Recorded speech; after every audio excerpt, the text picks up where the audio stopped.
संसद का सत्र चले या ना चले, लेकिन एक बात तो देश को क्लियर होती जा रही है कि ना तो राहुल गांधी देश की राजनीति में चल रहे हैं और न प्रियंका वाड्रा चल पाएंगी, क्योंकि नरेंद्र मोदी को रोकने के लिए उतरी भाई बहन की जोड़ी ने बीते 3 दिनों में 3 कांड कर दिए। पहले प्रियंका बोली तो अपनी ही सरकारों के इतिहास और वर्तमान को एक्सपोज कर दिया, फिर राहुल बोले तो तपस्या वाला कांड कर दिया, और आज प्रियंका वाड्रा ने अपने बैग से जो करने का प्रयास किया वो उनको ही भारी पड़ने वाला है। कैसे, ये आपको आगे बताऊंगा, विस्तार से समझाऊंगा।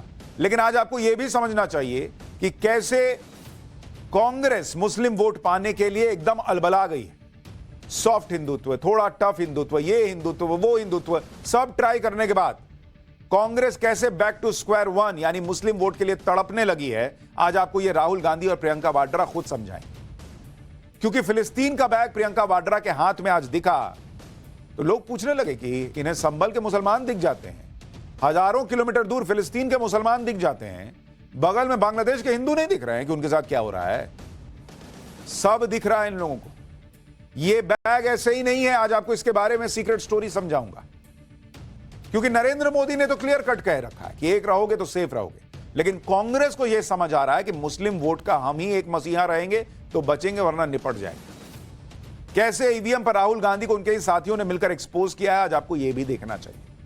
लेकिन शुरुआत राहुल और प्रियंका के 3 कांड से। प्रियंका ने अपने भाषण में जो कांड किए थे वो तो हमने आपको विस्तार से पाठशाला में समझाए थे। एक बार जरा राहुल गांधी के भाषण के कांड भी आपको दिखा देता हूं, और नरेंद्र मोदी ने विपक्ष की जो तूफानी धुलाई की उसकी एक झलक देखिए, फिर आज वाले कांड पर आता। यही तो आप नहीं समझ सकते हो, यही प्रॉब्लम है, यही तो प्रॉब्लम है। धनुष में तपस्या है, मनरेगा के काम करने में तपस्या है। तपस्या का मतलब शरीर में गर्मी पैदा करना, समझिए। हाँ, तब का यह मतलब है, तपस्या का यह मतलब है। जैसे द्रोणाचार्य जी ने एकलव्य का अंगूठा काटा, जैसे एकलव्य का अंगूठा काटा गया, वैसे ही आप हिंदुस्तान के युवाओं का सबका अंगूठा काटते हो। हजारों साल पहले एक युवा, 6-7 साल का युवा, हर रोज सुबह उठ के 4 बजे उठ के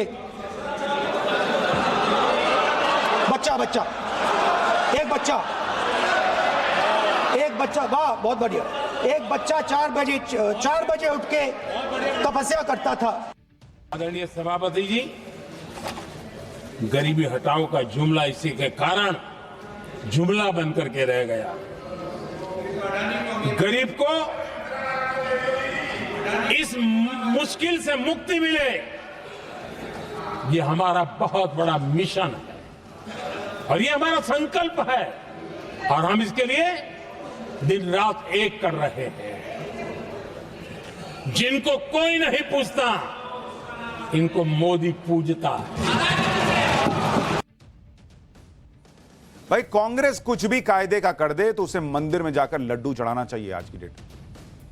चाहे तो कहीं जाकर चादर ही चढ़ा ले, लेकिन जैसी उनकी श्रद्धा करें, क्योंकि एक भी काम ढंग से कांग्रेस से हो नहीं पा रहा। और नरेंद्र मोदी ने इतना पावरफुल मैसेज दे दिया कि जिनको कोई नहीं पूछता उनको मोदी पूजता है, यह देश भर में चर्चा का विषय बन गया।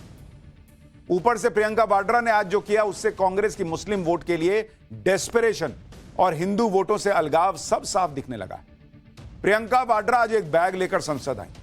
उस बैग पर फिलिस्तीन लिखा हुआ था, जिसकी आज बड़ी चर्चा हुई। प्रियंका वाड्रा के इस बैग ने कांग्रेस की मुस्लिम तुष्टीकरण की पॉलिटिक्स को उजागर कर दिया, क्योंकि कांग्रेस को संभल याद आता है, कांग्रेस को फिलिस्तीन याद आता है, लेकिन बांग्लादेश के हिंदू याद नहीं आते। प्रियंका वाड्रा के इस बैग पर अंग्रेजी में पैलेस्टीन विल बी फ्री यानी फिलिस्तीन आजाद होगा लिखा था। संसद में प्रियंका वाड्रा फिलिस्तीन के समर्थन में यह बैग लेकर पहुंची। अच्छा, यह मत सोचिएगा ऐसे ही आ गई, इसके पीछे पूरी सोच है, वो आगे आपको समझाऊंगा। हैंड बैग पर सफेद कबूतर बना था, जिसे शांति का प्रतीक माना जाता है। एक तरबूज बना था, जिसे फिलिस्तीनी एकजुटता का प्रतीक माना जाता है। अच्छी बात है, प्रियंका वाड्रा को फिलिस्तीन के लोगों की फिक्र सता रही है, लेकिन लोग पूछ रहे हैं कि बांग्लादेश पर ऐसा बैग प्रियंका वाड्रा कब लेकर आएंगी। इससे पहले भी प्रियंका वाड्रा संसद में एक बैग लेकर पहुंची थी, तब भी उनकी बड़ी चर्चा हुई। उस बैग पर पीएम मोदी और गौतम अडानी की एनिमेटेड तस्वीर बनी हुई थी। ये देखिए, जब प्रियंका वाड्रा से फिलिस्तीन के बैग पर सवाल पूछा गया तो वो बिना कोई जवाब दिए निकल गए। एक बार देखिए, फिर आपको बताऊंगा कि प्रियंका वाड्रा ने आज संसद में बांग्लादेश के हिंदुओं पर क्या कहा। इतिहास क्यों बदलना चाहते हैं? अब ये देखिए, इनका काम है, इतिहास बदलना है, इतिहास मिटाना है। हम आपका बैग भी एक स्टेटमेंट बन गया। प्रियंका वाड्रा ने अपने बैग पर चुप्पी साध ली। जब पत्रकारों ने उनसे दोबारा सवाल किया तो प्रियंका वाड्रा ने बैग के मुद्दे को पैट्रियार्की यानी पितृसत्ता से जोड़ दिया। प्रियंका वाड्रा ने कहा कि वो इस बारे में कई बार बता चुकी हैं कि उनके विचार क्या हैं। प्रियंका ने कहा कि वो कैसे कपड़े पहनेंगी कौन तय करेगा। भाई, ये तो बरसों से चली आ रही रूढ़िवादी पितृसत्ता की तरह हुआ कि महिलाएं क्या पहने क्या नहीं। प्रियंका ने कहा कि वो इसे नहीं मानती, वो जो चाहे वो पहने।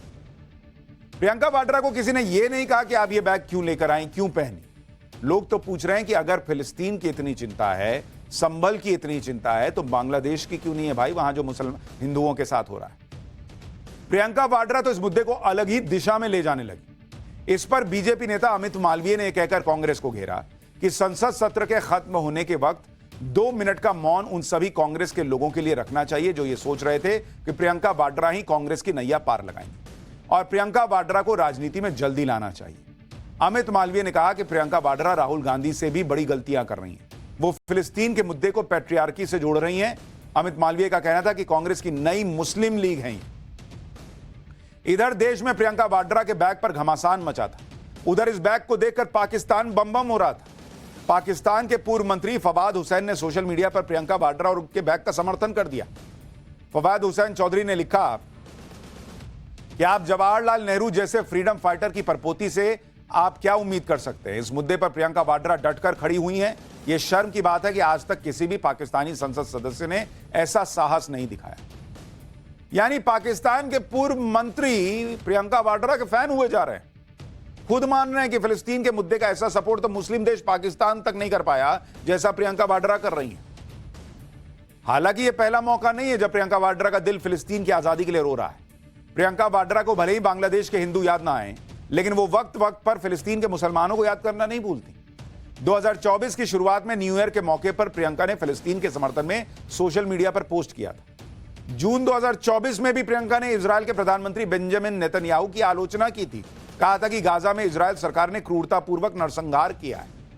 कुछ दिन पहले ही फिलिस्तीन दूतावास के अधिकारी ने प्रियंका वाड्रा से मुलाकात की थी। प्रियंका वाड्रा के इसी फिलिस्तीन प्रेम को बीजेपी मुस्लिम तुष्टीकरण का बैगेज बता रही है। एक बार संबित पात्रा जो कह रहे हैं वो सुन लीजिए, फिर बताता हूं कि बांग्लादेश के हिंदुओं के मुद्दे पर आज कांग्रेस कैसे उसका पर्दाफाश हो गया और ये फिलिस्तीन वाला बैग, ये असल कहानी क्या है ये भी बताऊंगा। पहले एक बार संबित पात्रा को सुनिए। कभी भी देशभक्ति लटकाई नहीं है उन्होंने अपने कंधों के ऊपर, उसका भार उठाया नहीं है। उन्होंने हमेशा ही किस प्रकार से हम तुष्टीकरण कर सकते हैं उसी के बैग को लटकाया है। That is the bag of appeasement. और anyhow this is the reason, ये जो बैगेज कैरी करते हैं इसी बैगेज के कारण इनकी हार होती है। अब इनको यह समझनी चाहिए। संभल के पीड़ितों से मिलना, हाथरस में दलितों की आवाज उठाना, फिलिस्तीन के मुसलमानों की बात करना, यह सब कुछ एक सोची समझी सियासी प्लानिंग दिख रही है। इस प्लानिंग के सेंटर में मुस्लिम और दलित वोट है, जिसे लेकर इंडी गठबंधन में आपस में खूब लड़ाई मची। प्रियंका वाड्रा का यह बैग वाला स्टंट इसी वोट बैंक की लड़ाई को लेकर है। कांग्रेस यह समझ चुकी है कि पहली लड़ाई तो इंडी गठबंधन के अंदर लड़नी होगी, उन क्षेत्रीय दलों से लड़नी होगी जो मुस्लिम और दलित वोटों के दम पर कांग्रेस को ही कमजोर कर रहे हैं।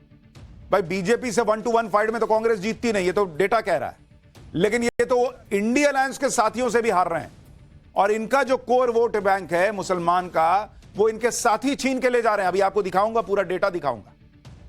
इंडी गठबंधन में तो मुस्लिम वोटों के एक से बढ़कर एक कई दावेदार खड़े हो गए भाई, जैसे अखिलेश यादव यूपी में सारा मुस्लिम वोट ये लपेट लेते हैं।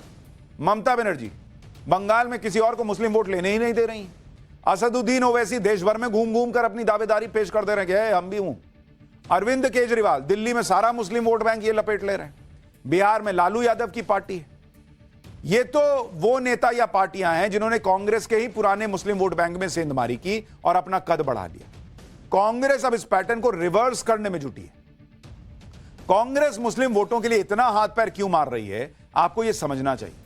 और इसके लिए आपको 2024 के लोकसभा चुनाव के नतीजों को देखना होगा, जहां पर बीजेपी को ज्यादातर हिंदुओं ने वोट किया तो कांग्रेस को सिर्फ मुस्लिम वोट बैंक का ही सहारा मिला। लेकिन कांग्रेस के पार्टनर्स ने मुस्लिम वोट बैंक कांग्रेस से ही खींच लिया। जैसे अगर मैं आपको आंकड़े के हिसाब से समझाऊं, आप देखिए कांग्रेस क्यों इतना फिलिस्तीन प्रियंका वाड्रा बैग लेके आई, आपको सब समझ में आएगा। 2024 अगर आप देखेंगे लोकसभा चुनाव में क्या हुआ, इसकी जरा आप तस्वीर देखिए। बीजेपी प्लस का आपको बता रहा हूं, बीजेपी प्लस, इनको क्या क्या मिला भाई? Hindu upper caste, Hindu upper caste, इनका वोट कितना मिला भाई बीजेपी को? बीजेपी प्लस को 60%, 60%, और इसमें अकेले बीजेपी को 53% मिला। अपर ओबीसी, अगर आप देखेंगे हिंदू अपर ओबीसी, इसका वोट जो है वो सीधे सीधे 48% बीजेपी प्लस के पास गया, उसमें भी बीजेपी को अकेले 39% मिला। लोअर ओबीसी अगर आप देखेंगे, Hindu lower OBC, BJP plus को 58% वोट चला गया और उसमें अकेले बीजेपी को 49%। हिंदू दलित आप देखिए 36% बीजेपी प्लस को चला गया, उसमें भी अकेले बीजेपी को 31%। और अगर आप आदिवासी देखेंगे, हिंदू आदिवासी, तो बीजेपी प्लस को आदिवासी वोट जो है वो 51% गया और अकेले बीजेपी को 48%। मतलब अगर आप देखेंगे जो हिंदू वोट है वो नरेंद्र मोदी के नाम पर कंसोलिडेटेड है। तो बांग्लादेशी हिंदुओं की कौन बात करेगा भाई? उनका बैग टांग के कौन आएगा? ये तो भर भर के मोदी को वोट दे रहे हैं। ये तो एक हैं तो सेफ हैं, बटेंगे तो कटेंगे समझ के मोदी की तरफ चले जा रहे हैं। लेकिन कांग्रेस की दिक्कत दूसरी है। अगर आप मुस्लिम वोट देखेंगे, मुस्लिम वोट 2019 में अगर आप कांग्रेस का हिसाब देखेंगे, कांग्रेस को 2019 में कितना मिला भाई?